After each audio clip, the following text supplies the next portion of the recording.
우리 하나님 말씀 보겠습니다. 구약 성경 사무엘하 7장 10절에서 17절입니다. 구약 성경 사무엘하 7장 10절에서 17절입니다.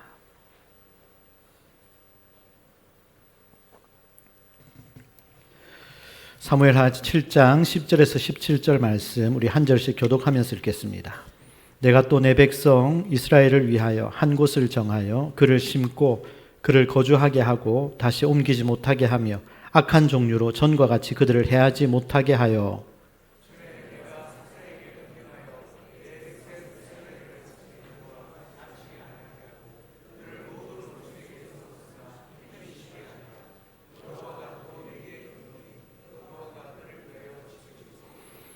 내 수한이 차서 내 조상들과 함께 누울 때 내가 내 몸에서 날 내 씨를 내 뒤에 세워 그의 나라를 견고하게 하리라.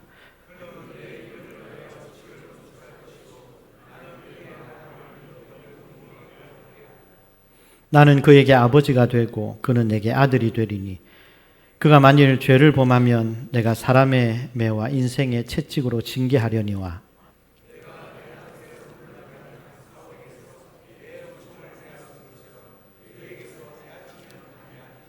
내 집과 내 나라가 내 앞에서 영원히 보존되고 내 왕위가 영원히 견고하리라 하셨다 하라.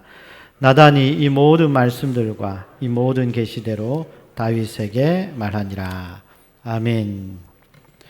네, 오늘은 사무엘하 7장 말씀을 중심으로 하나님께서 약속하신 복을 누립시다 라는 제목으로 말씀을 전하겠습니다. 우리 제목을 다 같이 읽어보겠습니다.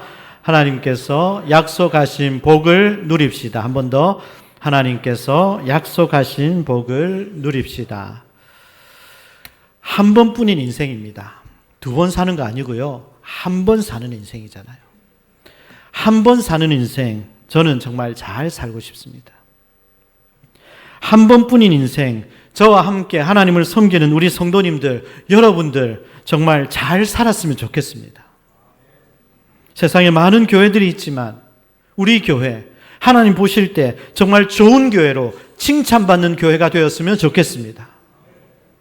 저는 이 모든 일을 위해서 계속 기도하고 있습니다. 그렇다면 진짜 잘 산다는 것은 어떤 게 잘 산다는 걸까요? 오늘 본문의 다윗의 모습에서 보여주는 것이 진짜 잘 사는 모습입니다. 다윗이 받은 복, 하나님께서 다윗에게 허락하신 복, 세 가지의 복이 있습니다.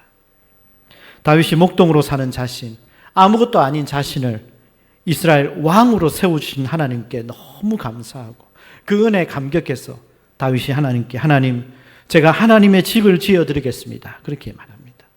제가 하나님의 성전을 지어드리겠습니다. 그러자 하나님은 네가 나의 집을 지어주고 있느냐? 내가 너의 그 마음은 가상하지만 너는 나의 집을 지을 수가 없다. 네가 아니라 너의 아들이 나를 위해서 내 집을 지을 것이다. 그렇게 말씀하셨습니다. 그러나 하나님은 다윗이 하나님의 집을 짓겠다는 그 마음을 품은 것을 기쁘게 받으셨어요.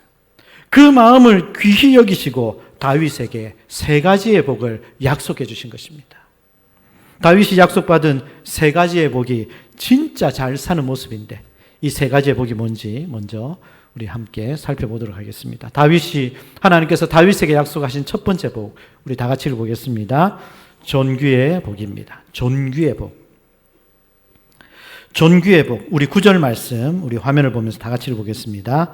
내가 가는 모든 곳에서 내가 너와 함께 있어 내 모든 원수를 내 앞에서 멸하였은즉 땅에서 위대한 자들의 이름같이 내 이름을 위대하게 만들어 주리라 그랬습니다. 하나님은 이미 다윗을 아무도 모르는 목동, 아무도 몰랐어요. 목동에서 양치고 있을 때. 그의 아버지마저 다윗에게 기대가 없었어요. 사무엘이 이스라엘 왕으로 기름 부으러 왔는데 다윗 너는 양이나 지키고 있으라. 부르지도 않았습니다. 그런 다윗, 부모조차도 인정하지 않았던 그런 다윗, 하나님께서 그 다윗을 주목하시고 이스라엘의 왕으로 존귀하게 만들어 주셨습니다. 그러나 하나님은 거기서 그치지 않았습니다. 그런 다윗을 세계 모든 왕들의 선망의 대상, 그 이름을 위대하게 만들어 주시겠다고 하신 것입니다. 역대상 14장 17절 우리 다 같이 읽어보겠습니다. 다윗의 명성이 온 세상에 퍼졌고 여호와께서 모든 이방 민족으로 그를 두려워하게 하셨더라. 다윗의 이름이 온 세상에, 그 이름의 명성이 온 세상에 퍼졌고, 그 다윗의 이름은 그때뿐만이 아니라 지금도 온 세상 사람들 다윗 하면 그 이름을 다 알고 있잖아요. 교회 안 다니는 사람들도 다윗 하면 그가 누군지 알고 있습니다. 다윗.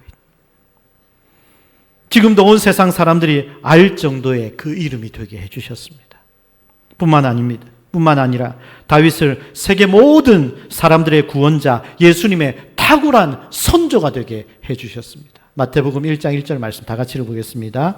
아브라함과 다윗의 자손 예수 그리스도의 계보라. 예수님을 소개할 때 누구의 자손? 다윗의 자손. 다윗의 자손.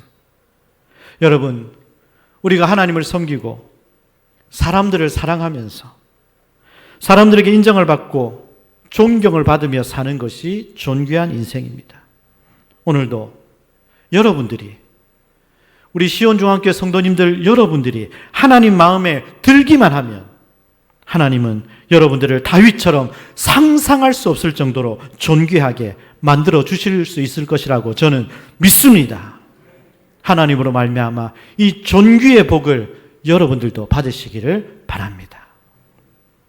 다윗에게 약속하신 두 번째 복입니다. 우리 다 같이 읽어보겠습니다. 평안의 복입니다. 평안의 복. 평안의 복. 자, 10절 11절 다 같이.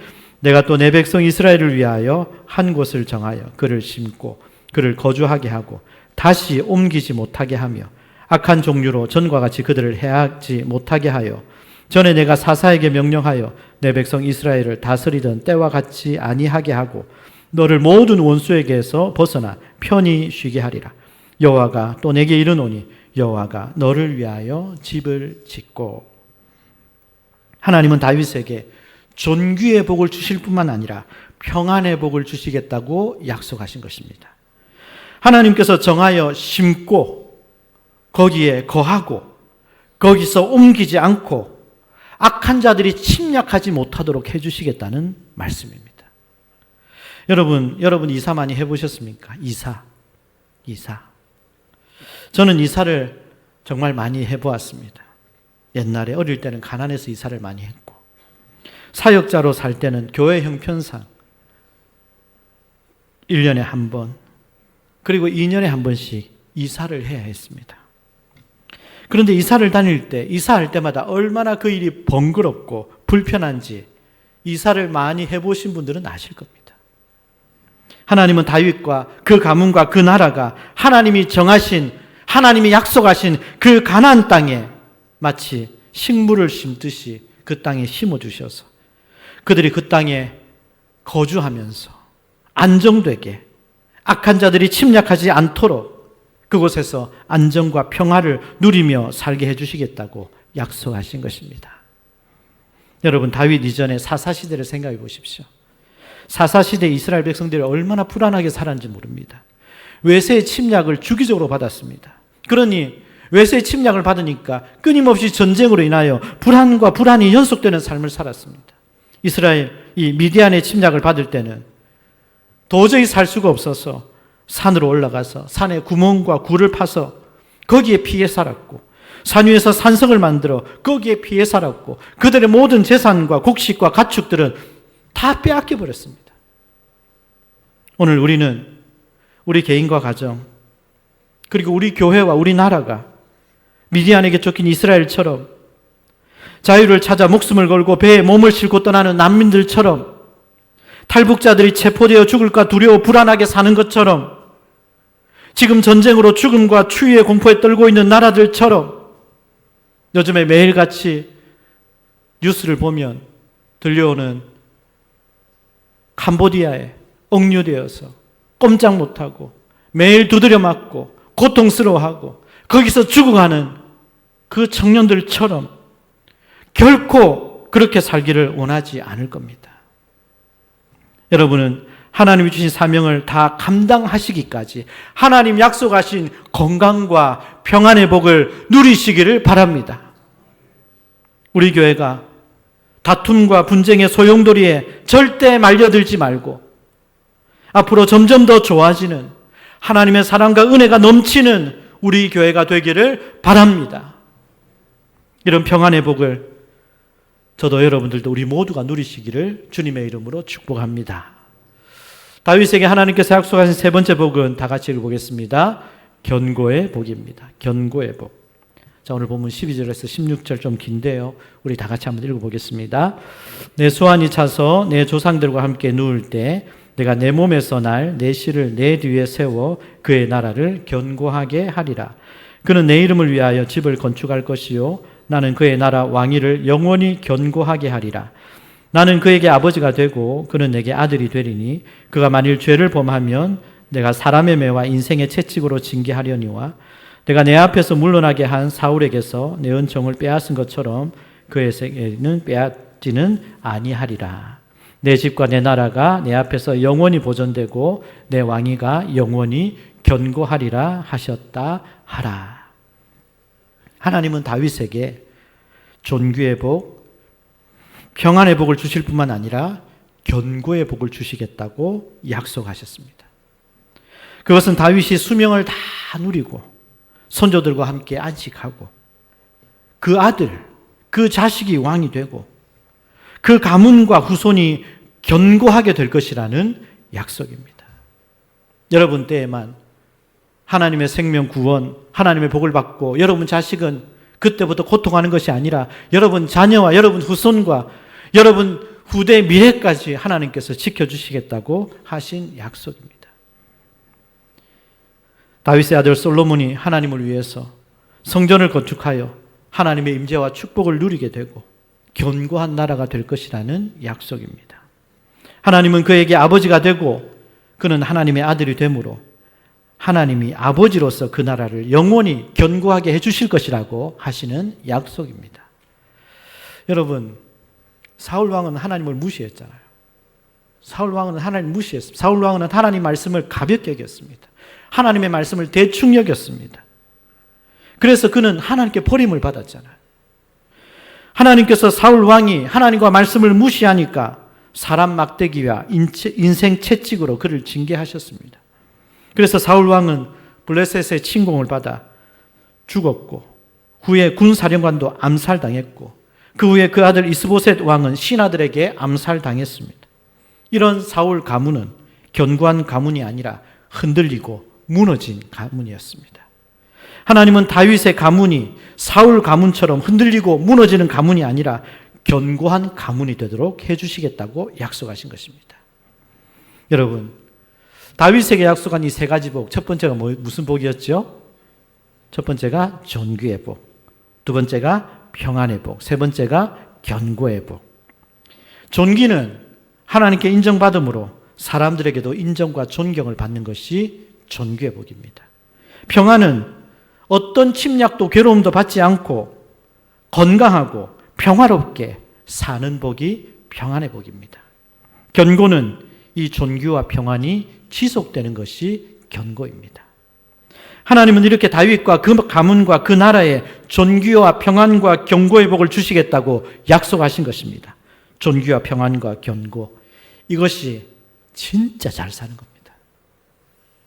그러면 하나님이 약속하신 이 존귀, 평안, 이 견고의 복을 누리는 방법이 뭘까요? 어떻게 하면 오늘 우리도 여러분들도 이런 복을 누릴 수 있을까요? 이 복을 누리기 위해서 첫 번째 우리 다 같이 읽어보겠습니다. 이 복은 오직 예수님 안에서 예수님을 통해서만 누릴 수 있습니다. 이 복은 오직 예수님을 통해서 예수님 안에서. 하나님은 다윗의 아들 솔로몬의 나라가 영원할 것이라고 하셨는데 사실 솔로몬으로 이어지는 다윗 왕가는 영원하지 않았습니다. 솔로몬 이후 이스라엘은 남북으로 분열되었고 그 이후에는 바벨론의 멸망을 당해 포로로 다 끌려가게 되었습니다. 그러므로 하나님께서 다윗 왕국을 영원히 견고하게 해주시겠다고 하신 약속은 바로 다윗의 후손 예수님을 통해서 하나님 나라가 영원할 것이라는 예언이었던 것입니다. 그러므로 우리가 하나님 주시는 존귀와 평안, 견고의 복을 누리기 위해서는 예수님을 제대로 믿어야 하는 것입니다. 고 한경지 목사님에게 젊은 목회자들이 찾아가서 인사를 하러 갔습니다. 젊은 목사님들이 한경지 목사님께 이렇게 인사를 하면서 목사님, 우리들에게 좋은 말씀, 목사님, 우리들에게 좋은 말씀 부탁드립니다. 그랬습니다. 그때 한경직 목사님이 한 유명한 말씀, 여러분 다 아십니까? 한경직 목사님 무슨 말 했죠? 목사님들, 예수님 잘 믿으세요. 목사님들, 예수님 잘 믿으세요. 목회자들도 가장 우선되어야 하는 것이 예수님을 잘 믿는 것이기 때문입니다. 여러분들도 마찬가지입니다. 예수님을 잘 믿어야 합니다. 우리가 예수님을 바로 믿으면 하나님은 존귀한 자녀가 되게 하시고 평안과 견고의 복을 누리게 해주실 것입니다. 어떻게 하면 우리가 이 복을 누릴 수 있을까요? 우리 두 번째 다 같이 읽어볼까요? 주신 사명에 헌신해야 합니다. 주신 사명에 헌신해야 합니다. 우리는 예수님을 잘 믿을 뿐만 아니라 하나님이 우리에게 주신 사명, 하나님이 여러분들에게 주신 사명에 헌신할 줄 알아야 합니다. 다윗이 하나님 주신 사명대로 영토를 확장했고 시를 썼고 그리고 하나님이 말씀하신 대로 성전 건축을 위한 준비에 최선을 다한 것처럼 우리도 하나님이 우리에게 주신 사명에 헌신할 때 하나님이 주신 복을 누릴 수가 있습니다. 하나님께서 우리 교회를 향하신 소원과 뜻이 무엇일까? 하나님께서 우리 교회를 통해서 무슨 일을 하시기를 원하실까? 그 하나님의 뜻을 정확히 분별하여 그 하나님의 뜻을 이루기 위하여 하나님의 소원을 내가 이루어 드리기 위하여 우리 각자가 맡은 그 사명에 헌신할 때 진짜 잘 살게 되는 것입니다. 요한복음 14장 21절 말씀 우리 다 같이 읽어보겠습니다. 나의 계명을 지키는 자라야 나를 사랑하는 자니 나를 사랑하는 자는 내 아버지께 사랑을 받을 것이요 나도 그를 사랑하여 그에게 나를 나타내리라. 나의 계명을 지키는 자, 주님께서 부탁하신 그 사명 감당하는 자가 정말 주님을 사랑하는 자입니다. 사명에 잘 감당하여 약속하신 복을 여러분들의 복으로 만드시기를 축복합니다. 세 번째, 이 복을 누리기 위해서 우리 다 같이 읽어보겠습니다. 하나님이 주시는 축복과 징계를 기억해야 한다는 겁니다. 우리가 하나님이 주시는 복도 있지만 또 하나님의 복도 알아야 하지만 하나님의 벌도 있다는 사실을 기억해야 된다고요. 우리가 잘못할 때는 하나님께서 사랑하시기 때문에 잘못하는 우리를, 여러분들을 가만히 냅두지 않습니다. 사람 막대기와 인생 채찍으로 치신다고 말씀하고 있습니다. 우리가 예배를 소홀히 하고 우리가 하나님을 멀리하고 교회를 떠나고 우리가 말씀을 버리게 되면 그러면 개인도 가정도 교회도 무너질 뿐만 아니라 주변 나라를 들어 우리 삶을 징계하는 채찍으로 사용하시기도 하십니다. 우리가 하나님과 말씀을 무시하고 하나님을 떠나면 하나님은 심지어 가족과 자녀들까지도 우리 삶을 위협하는 채찍으로 사용하실 수도 있습니다. 그러므로 우리는 하나님의 축복과 징계를 기억하고 정신을 바짝 차리고 믿음으로 살아야 합니다. 우리가 예수님을 제대로 절실하게 믿는 만큼 진짜 잘 살 수 있습니다. 우리가 하나님 주신 사명에 헌신하는 정도만큼 진짜 잘 살 수 있습니다. 우리가 하나님의 축복뿐만 아니라 징계도 기억하고 깨어있는 만큼 우리는 진짜 잘 살 수 있습니다. 오늘 여러분들은 이 존귀와 평안과 이 견고의 복을 여러분들은 어느 정도로 누리고 살고 있습니까? 예수님 안에서 제대로 예수님 믿고 사명에 헌신하고 하나님의 상과 벌을 기억하면서 정신을 차리고 살았던 가문 중에 존귀와 평안 그리고 견고의 복을 누렸던 가문이 있습니다. 그 가문을 여러분들에게 소개하려고 합니다. 여러분 잘 아시는 유명한 록펠러 가문입니다. 이 록펠러는 주급 5달러의 점원으로 시작해서 미국에서 최대 거부가 된 믿음의 인물입니다. 그는 은퇴한 후 자기 재산의 많은 부분을 자선사업에 쾌척해 시카고 대학을 설립했고 사회활동과 자선활동을 많이 했습니다. 록펠러는 자선사업에 가장 적극적이어서 가장 존경받는 부자로 알려지고 있습니다. 록펠러가 그렇게 존경받는 부자가 된 비결이 뭘까요? 록펠러는 사업에 헌신했던 것처럼 신앙생활에도 헌신했습니다. 그는 주일학교 교사로 섬겼고 그가 가장 좋아했던 구절은 잠언 22장 29절입니다. 잠언 22장 29절. 우리 다 같이 한번 읽어보겠습니다. 네가 자기의 일에 능숙한 사람을 보았느냐? 이러한 사람은 왕 앞에 설 것이요 천한 자 앞에 서지 아니하리라. 제가 좋아하는 구절이기도 한데요. 자기 일에 능숙한 사람이 되어야 한다는 겁니다. 자기가 하는 일에 전문가가 되어야 된다는 겁니다. 자기가 하는 일에 다른 사람들보다 뛰어날 수 있도록 노력하고 최선을 다해야 한다는 것입니다. 그런 사람은 왕 앞에 설 것이다. 하나님이 반드시 세워주신다는 말입니다. 그래서 록펠러는 자기 일에 성실하게 최선을 다해서 자기 일에 능숙한 사람이 되었습니다.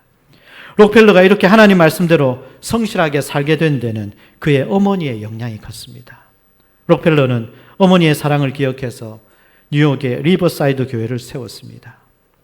리버사이드 교회 입구에는 록펠러 어머니가 자녀들에게 가르쳐 주신 생활 10계명이 담겨져 있습니다. 그의 어머니는 자녀들에게 생활 10계명을 가르쳐 주었고 그 생활 10계명 따라 살기를 자녀들에게 교육했습니다.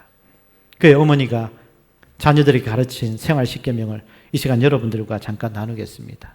첫 번째, 그의 어머니가 주신 첫 번째 계명은 다 같이 읽어보겠습니다. 하나님을 친아버지 이상으로 섬겨라. 하나님을 친아버지 이상으로 섬겨라 그랬습니다.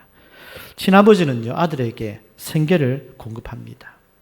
친아버지는 아들에게 필요한 것들을 채워주고 도와줍니다. 그런데 실제 우리 삶에 필요한 모든 것들을 공급하시는 분은 바로 하나님이라는 사실을 절대 잊지 말아라는 것입니다. 친아버지가 아들에게, 자식에게 좋은 것을 주는 것처럼 우리 하나님 아버지가 우리에게 모든 좋은 것을 허락해 주시기 때문에 하나님을 친아버지 이상으로 섬겨라. 그의 어머니가 자녀들에게 주신 두 번째 계명은요, 우리 다 같이 읽어보겠습니다. 목사님을 하나님 다음으로 섬겨라. 제가 한 말 아니고요. 록펠러 어머니가 한 말입니다. 자, 두 번째 우리 다 같이 한번 읽어볼까요? 목사님을 하나님 다음으로 섬겨라. 목사님과 좋은 관계 속에서 하나님 말씀을 들을 때 말씀이 들립니다. 목사님과 좋은 관계 속에서 하나님의 은혜의 통로, 하나님의 복을 받을 수가 있습니다. 그래서 목사님과의 관계가 생명의 관계입니다. 목사님과 관계가 깨지면 말씀이 들리지 않고 은혜를 받지 못합니다. 그러면 여러분 영혼이 죽습니다. 그래서 목사님과의 관계가 너무너무 중요하기 때문에 목사님과의 관계를 그렇게 아름답게 잘 유지하라는 뜻입니다. 목사님을 하나님 다음으로 섬겨라. 그의 어머니가 그렇게 가르쳤습니다. 세 번째 우리 다 같이 읽어보겠습니다. 주일 예배는 본교에서 드려라. 주일 예배는 반드시 본교에서 드려라. 하나님의 자녀로서 교회에 충성해야 하고 본교에 참석하여 드리는 것이 믿음의 의무이기 때문이죠. 주일 예배를 본교에서 드림으로 하나님의 엄청난 복을 받은 또 한 사람이 있죠. 이희돈 장로님입니다. 이희돈 장로님. 이분은 세계무역센터로 전 세계를 다니면서 일할 때 그가 하나님께 약속한 것이 주일 예배는 반드시 본교에서 드리겠습니다. 유럽의 총리와 약속이 주일로 잡혔을 때 그는 주일 예배를 본교에서 드리기 위해서 그 총리와 약속을 취소하고 유럽에서 비행기를 타고 미국까지 날아가서 예배를 드리고 다시 비행기를 타고 유럽으로 가서 그 회의를 했다고 합니다. 하나님께서 얼마나 기뻐하셨는지 그 장로님을 가장 높이 들으셔서 하나님을 간증하는 주인공이 되게 해주셨습니다. 그의 어머니는 록펠러에게 주일 예배는 반드시 본교에서 드려라. 그렇게 가르쳤대요. 네 번째, 우리 다 같이 읽어보겠습니다. 오른쪽 주머니는 항상 11조 주머니로 하라. 11조를 우선적으로 구별해라. 그리고 나머지를 가지고 생활해라. 그러면 하나님이 약속하셨잖아요. 하늘 문을 열고 쌓을 곳이 없도록 붓지 아니하나 보라. 나를 시험해 보라. 하늘 문을 열고 쌓을 곳이 없도록 붓지 아니하나 보라. 약속하셨기 때문에 그의 어머니는 록펠러에게 오른쪽 주머니는 항상 11조 주머니로 해라. 그렇게 가르쳤습니다. 다섯 번째, 우리 다 같이 읽어보겠습니다. 아무도 원수로 만들지 말라. 한 사람도 원수 만들지 말라. 여러분, 원수 만드는 것은 하나님이 가장 싫어하는 것입니다. 사람들과의 관계가 좋지 않으면 결국 문제가 생깁니다. 일을 할 때도 마찬가지고 사업을 할 때도 마찬가지고 그 관계 때문에 장애가 생깁니다. 그 관계 때문에 길이 막힙니다. 그 관계 때문에 복의 통로가 막힙니다. 그래서 아무도 원수 만들지 말아라. 6번째, 우리 다 같이 보겠습니다. 아침에 목표를 세우고 기도하라. 그랬습니다. 아침에 목표를 세우고 기도하라. 하루를 시작하기 전에 오늘 해야 할 일을 하나님께 맡기고 하나님이 모든 일에 함께 해주실 것을 온전히 믿는 기도가 중요하기 때문입니다. 그래서 새벽에 나와서 기도할 때 오늘 하루의 일정을 주님 앞에 맡기고 오늘의 만남과 오늘 해야 할 일, 오늘 하나님께서 도와주실 부분에 대해서 하나님께 의지하고 기도하는 새벽 기도 시간이 중요한 겁니다. 새벽에 나와서 기도하기가 힘들면 하루의 첫 시간을 자리에서 일어나 거기서 먼저 기도하고 시작하는 것이 너무너무 중요하기 때문에 아침에 목표를 세우고 기도하라. 그렇게 가르쳤습니다. 그 어머니의 7번째 계명 우리 다 같이 읽어보겠습니다. 잠자리에 들기 전 하루를 반성하고 기도하라 그랬습니다. 자기 전에, 하루를 마감하기 전에 하루 종일 어떻게 살았든지 알게 모르게 우리가 죄를 지을 수도 있으니까 하루를 돌아보며 가능한 빨리 회개하고 죄로 인한 어려움과 고통이 생기지 않도록 잠자리에 들기 전에 하루를 반성하고 돌아보고 기도하라. 그렇게 가르쳤고요. 8번째, 우리 다 같이 읽어보겠습니다. 아침에는 꼭 하나님의 말씀을 읽어라 그랬습니다. 아침에는 꼭 하나님의 말씀을 읽어라. 하루를 성공하기 위해서 하나님의 말씀을 듣는 것은 너무너무 중요합니다. 하나님의 말씀은 생명이고 하나님의 말씀은 약속이고 그 말씀은 지금도 이루어지기 때문에 매일매일 주시는 말씀을 듣고 시작해라. 제가 이 부분에 대해서 또 예로 제가 말씀드릴 사람이 있는데 시간이 없어서 그냥 넘어가겠습니다. 그 다음에 9번째 우리 다 같이 읽어보겠습니다. 남을 도울 수 있으면 힘껏 도와라. 남을 도울 수 있으면 힘껏 도와라 그랬습니다. 어려운 사람을 돕고 힘든 사람을 돕는 것은 하나님께 빌려주는 것이라고 했습니다. 그러면 하나님께서 갚아주시는 부분은 어마어마할 겁니다. 또 남을 도울 일이 있으면 힘껏 돕고 그리고 사람들에게는 말하지 말아라 그랬습니다. 왜냐하면 사람들에게 칭찬을 다 받으면 하나님께 복을 받을 수 없기 때문에 그렇게 하라고 가르쳤습니다. 마지막 10번째는 이렇게 가르쳤습니다. 다 같이 읽어보겠습니다. 예배 시간에 항상 앞에 앉아라. 예배 시간에 항상 앞에 앉아라. 은혜를 받기 위해서 말씀 듣는 일에 누구보다도 앞장서는 노력이 중요하기 때문에 항상 앞자리에 앉아라. 제가 이 앞자리에 대해서는 제가 참 큰 은혜를 받은 적이 있는데 제가 서울에 이름만 되면 다 아는 여러 교회를 탐방을 다닌 적이 있었습니다. 그 교회에 이제 여러 좋은 점을 배워야 되겠기에 탐방을 다 다닌 적이 있는데 그 교회는 워낙 사람들이 많기 때문에 교인들이 이렇게 앞자리를 사모하고 예배가 끝나고 문이 열리기까지 교회 밖에 입구에 교인들이 쫙 줄 서 있습니다. 줄 서 있거든요. 그래서 저도 교회 탐방하러 갔는데 줄 서 있길래 저도 줄 섰죠. 줄 서서 기다리고 있는데 이제 예배 시간, 입장 시간이 되어서 이제 본당 문이 쫙 열리면요. 교인들이 막 뜁니다. 그래서 저도 막 뛰었어요. 막 뛰었는데 본당에 딱 들어가니까 교인들이 맨 앞자리부터 착착착착착착 다 앉아요. 맨 앞자리부터 착착착. 늦게 오면요. 저 뒤에 가든 저 위에 가든지 아니면은 본당이 없고 저 다른 데 가서 방송으로 보고 이렇게 예배 드려야 되니까 교인들이 그 앞자리를 사모하고 은혜 받고 예배 끝나고 그 다음 예배 시간 문이 딱 열리면 앞자리를 향해서 막 달려가서 맨 앞자리부터 앉는 그 모습이 와 너무 감동인 거예요. 하나님 앞에 하나님 말씀 앞에 사모하는 마음으로 은혜를 사모하는 마음으로 앞자리부터 앉는 그 모습을 보고 여러분 우리 시온중앙교회도 그럴 날이 왔으면 좋겠습니다. 앉을 자리가 없어서 줄 안 서면 못 들어옵니다. 앞자리부터 착착착착 앉는 그런 우리 교회 모습 하나님께서 해주셨으면 좋겠습니다. 앞자리 사모하시고 앞자리가 은혜 받는 자리입니다. 그렇게 가르쳤대요. 그래서 록펠러 가문이 존귀와 평안 견고의 복을 누리는데 그 가문에 소속된 각자가 하나님 주신 사명을 감당할 때 하나님이 경외하는 하나님만을 경외하는 신앙을 가지고 위에 10계명을 기억하고 정신을 바짝 차리고 믿음으로 성실하게 살았기 때문에 그 가문이 엄청난 복을 받았다는 것입니다. 여러분 이런 얘기를 들으면 여러분들은 어떤 생각이 드세요?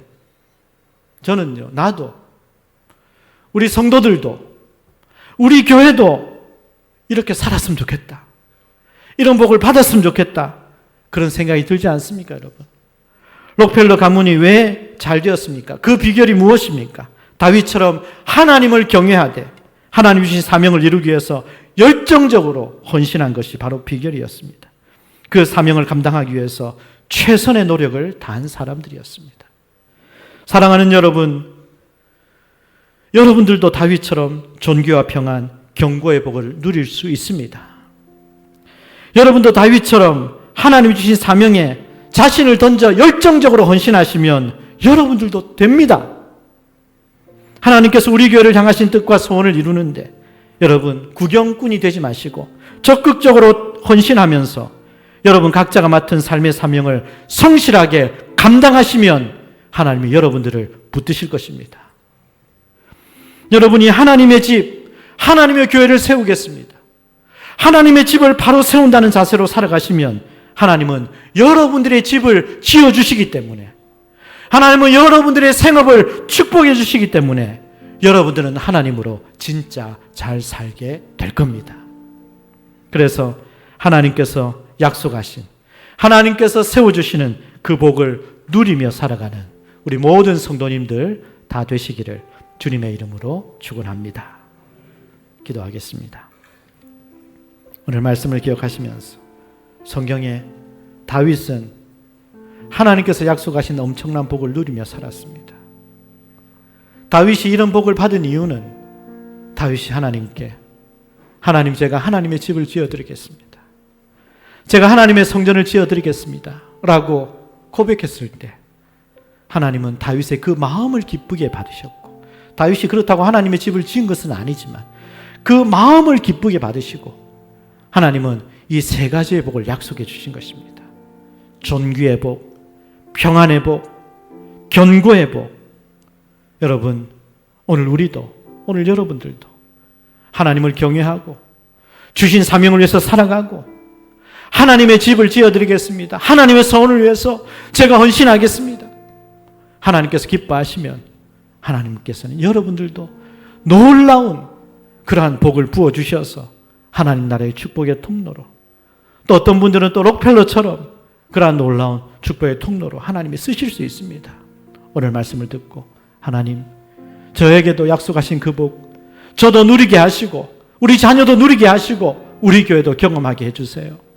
하나님 약속하신 존귀의 복, 평안의 복, 경고의 복, 이 복을 누리기 위해서 하나님을 경외하고 사명을 감당하고 정말 하나님의 집을 지어드리겠습니다. 그런 마음으로 헌신하는 삶을 살아갈 수 있도록 도와달라고 우리의 말씀을 기억하면서 주님의 이름 한번 부르고 함께 기도하겠습니다. 주여, 하나님 아버지 감사합니다.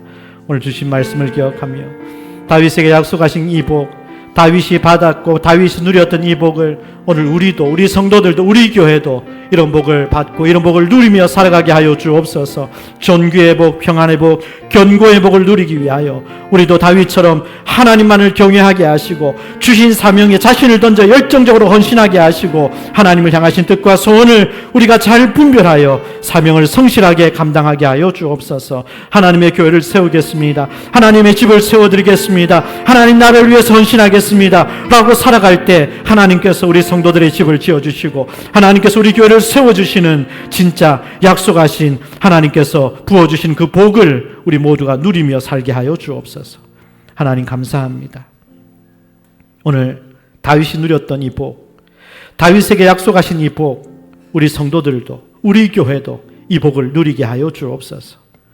하나님, 제가 하나님의 집을 지어드리겠습니다 라고 고백했을 때 하나님은 그 마음을, 그 중심을 기쁘게 받으셔서 이 엄청난 복을 부어주셨는데 우리도 하나님만을 경외하고 하나님의 교회의 뜻과 교회를 향하신 하나님의 뜻과 소원을 분별하여 하나님의 집, 하나님의 교회를 세우고 사명 감당할 때 약속하신 놀라운 하나님께서 부어주시는 그 복을 누리는 주인공, 간증의 주인공이 되게 하여 주옵소서. 예수님의 이름으로 기도합니다. 아멘.